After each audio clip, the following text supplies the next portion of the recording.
Hey peeps! Welcome back to my channel. Welcome to my channel if you are new. Let's get the house cleaning out of the way just in case I forget. Like, comment, subscribe. I mean, maybe wait till the end of the video to subscribe. I mean, that's just to be fair. I mean, if you like me as a person, automatically like the video. That will get me going in the algorithm. And my name is Ducky, also known as Ducky Craft, also known as Don't Tread on Me. I'm a duck. I like frogs and Philip DeFranco. I mean, clearly. I just love this shirt. It's an awesome shirt. I only get to buy like one or two of his shirts because they're good shirts, but they're kind of spendy.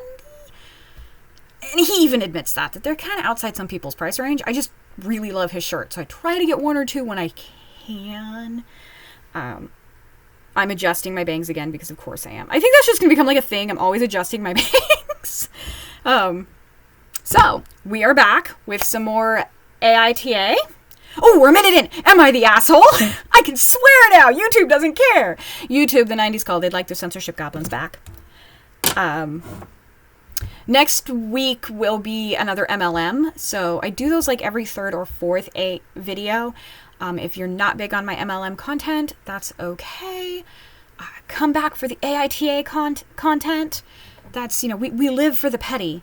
I might start doing some malicious compliance because I've had some of the, I might do one in this video if it's not too long.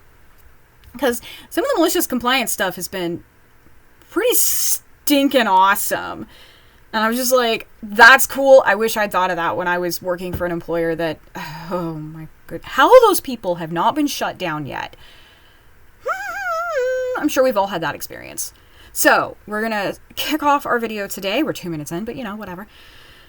Am I the asshole for kicking out my boyfriend's heartbroken, in quotations, female friend who was staying with us after I overheard something sus? I, 24 female, have been dating my boyfriend, 25 male, for 2 years. And we've been living together for 6 months. Everything was great until last month when his childhood friend, 23 female, moved to our city after a bad breakup. Uh-oh. She just broke up. Immediately, red flags. She's been staying at our apartment, temporarily, quotations, while finding a place, but hasn't even started looking. She's constantly crying to my boyfriend about her ex, touching his arm when speaking, and sharing inside jokes that I'm not a part of. She literally called him at 2 a.m. 3 times last week for emergencies, big quotations, that were just her feeling sad. The final straw came yesterday. I came home early from work with a migraine and heard them in the living room. She was sobbing about how no one will ever love her again, and my boyfriend was comforting her. Then I heard, "You're the only one who understands me," followed by, "I've always wondered what would have happened if we'd gotten together in high school." Oh. I walked in, grabbed her suitcase, packed her stuff while they stared at me, and called her an Uber. I told her she needed to leave now and find somewhere else to stay. My boyfriend started saying I was overreacting, but I said either she goes or I go. Absolutely. She left crying dramatically, and now my boyfriend is barely speaking to me. He says I'm heartless and jealous of a friendship that predates me. His friends are blowing up my phone saying I'm cruel for throwing out someone who was vulnerable. But she was literally making a move on my boyfriend in my home while I was paying half the rent for her to stay rent-free. Am I the asshole for kicking her out without notice? No, I'm totally gonna side with OP there. That's, not okay. So the first comment states, not the asshole, but I would tell the boyfriend, I think it would be best if we had some space. I need some time to think and reevaluate our relationship. I cannot believe that when I walked into our home, heard her hitting on you, and justifiably kicked her out, that you would now get mad at me. Honestly, I can't decide which is worse, the audacity or the blatant disrespect and disregard for my feelings. How would you feel if you walked into a male friend of mine saying that to me? I highly doubt you would have been like, poor guy. It's clear I can't trust you, whether it is to have my back or possibly that you may have feelings for your friend. Based on your reaction, I'm extremely hurt that you would do that and then sick your biased friends on me. And then it ends with, update me. I agree. I will be so happy if there's an update to this. There's a deleted comment. I don't even read those. And then the next comment is, not the asshole. Your boyfriend is, at best, and hopefully, just oblivious. She absolutely knew what she was doing, though. She had to go.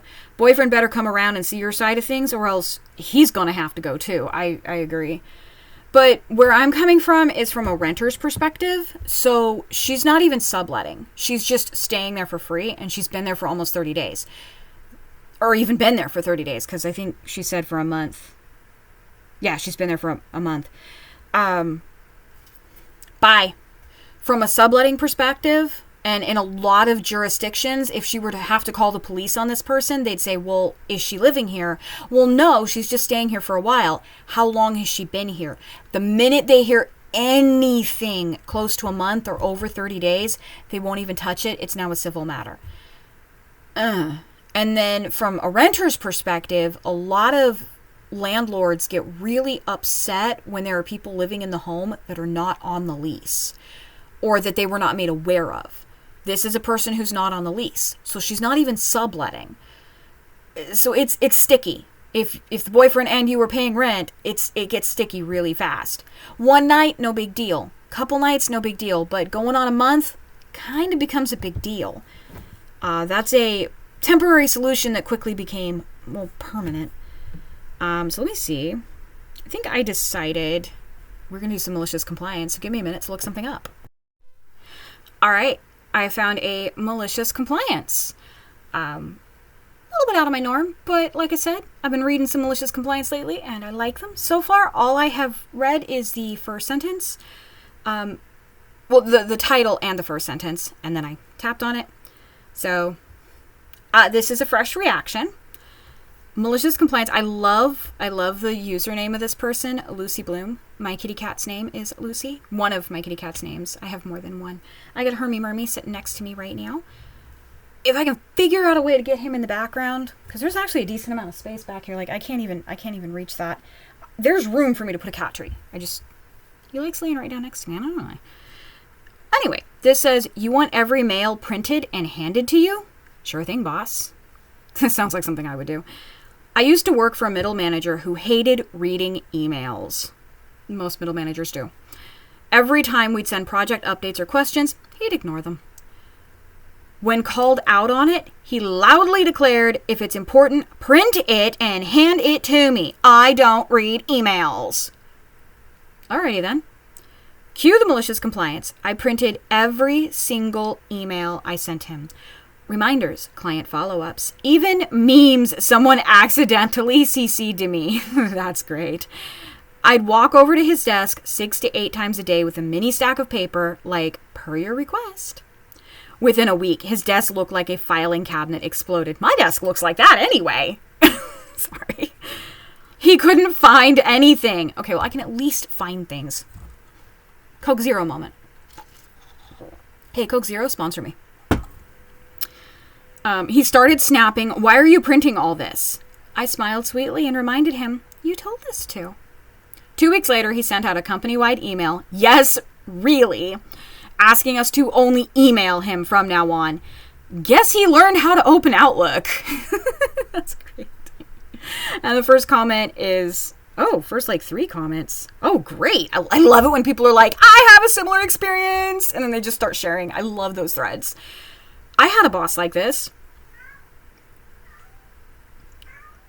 You did? Okay, then. Speaking of Lucy, she's fine. She's wanted me to put out more food, and your bowl is full. Her bowl is literally overflowing. Cat problems, I tell you. Oh my goodness. I had a boss like this who had his secretary have full access to his email account and required her to print his emails and hand them to him for comment or reply. He'd comment on them in handwriting, and it was his secretary's job to then log back into his email and reply with his comments added as if she were him. Oh boy. Oh boy, I'd be a secretary from hell. I know how ridiculous that sounds, and it was ridiculous 25 years ago when it was happening. to have it still happening today is beyond the pale. Oh yeah, gosh, 1999, 2000, yeah. Yes, I am correcting my bangs yet again. On the mannequin, they're fine. I don't get it. So next one, my boss had me print out the websites of 6 different companies last week. Oh, I have my own story along that theme. Oh my goodness. Yes, the websites, which are not designed to be printable. So I had to screenshot each page, add it to PowerPoint, then screenshot the next page. I have my own similar story. Oh my goodness. He also has me go to the printer for him and bring him whatever he prints multiple times a day. He prints off every Outlook meeting request and each email in a long chain, even the ones that say, "Thanks, Joe, I'll get on that," or whatever. Apropos of nothing, I start a new job in 2 weeks. And I know I said that apropos or apropos. I said that wrong. Oh my goodness. So I used to be the secretary for a board of directors for a nonprofit charity. And the president of this board, absolutely not technologically literate at all. If you emailed or texted him, he wasn't going to see it, flat out. And this was a guy who worked as IT in a bank. Yeah, so many red flags. And I'm trying to remember, it was over, I think it was over not Outlook, QuickBooks. We were trying to get him to agree that the company could, you have food! Sorry, my cat. We were trying to get him to agree that the company could use QuickBooks or could benefit from QuickBooks for doing our bookkeeping. And he was like, well, I want to research other products first. Okie dokie. We were like, okay. So this, like every month, we had our board meeting once a month. So for like 2 months, each time, well, I need to research other companies first.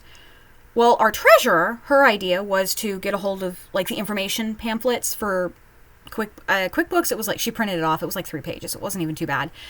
And for a couple other products that were similar, but maybe not as good, and she didn't have as much experience with them. She actually had experience with QuickBooks at this time. Or secretary at the time. I'm the secretary. Oh my gosh, our treasurer at the time. And so she brought the information pamphlet thing. She printed those out. And then he was like, well, I want to see the website. I want to see how it works. And we're like, okay, but you're going to have to go onto the web. Oh no, I need them printed first. What? And like, I remember telling him, I'm like, what? No, they're impossible to print. You just print them and they don't print right. And he was insistent he needed them printed. So I did exactly that. I was screenshotting and then putting them into like PowerPoint. I literally created I think it was 20 slides PowerPoint presentation of 2 or 3 products. I know QuickBooks was one of them. And then showed it to the whole board. Like, I didn't even give him an excuse. I was like, this is what we're doing. And then our treasurer kind of to the rescue. I was even less technologically literate. I would think this would have been 15 years ago. But she had figured out how to connect her computer to the display thing, whereas the PowerPoint, I was able to send it to her and she just popped it right up. Words are hard. Display thing to the monitor. And she went on and was actually showing the website, and we just did it in front of the whole board. We did not give the president a chance to say, well, we need to research. We had a 3-hour-long board meeting so that he could not have an excuse to say, well, I need to research it. And then the next meeting, oh, I didn't get a chance to research it, so I need to research it. She was like, we are getting QuickBooks. And then he was like, well, I want to see what my bank uses first, because they use something similar. His bank used QuickBooks. We could have screamed at him. He put us off for like 6 months. She was doing everything in Excel. Oh my. So I have my own horror story there. It's just not for employment. It was for a nonprofit. Oh my goodness. If you are not technologically literate, please don't be like, well, I'm going to research it first. Don't use that as an excuse to just keep putting things off. Because that was fun times at the OK Corral. I need to make that a shirt. Fun times at the OK Corral. Where's my Doc Holliday when I need him? I'll stop. So it's an AITA and a malicious compliance. We like our malicious compliance. I like that one. Okay, well, you told me I gotta print them all, so I'm printing them all. That one's good. That one's really good. There was another one I'd read that, if I can find it, I'll make a video on that, because it was absolutely hilarious, and I wish I'd thought of it when dealing with the program director from hell. And I'm a gatekeeper of hell, so if I thought he was bad, you know he was bad. Anyway, so if you like this kind of video, we'll do second attempt at house cleaning. Doesn't hurt to run the vacuum twice. Like, subscribe, comment. Comment frog legs down below if you made it this far. And I hope you're having a good day, good weekend, good night, good morning, whatever, whenever you're watching this. And I will see you next time. Later, peeps.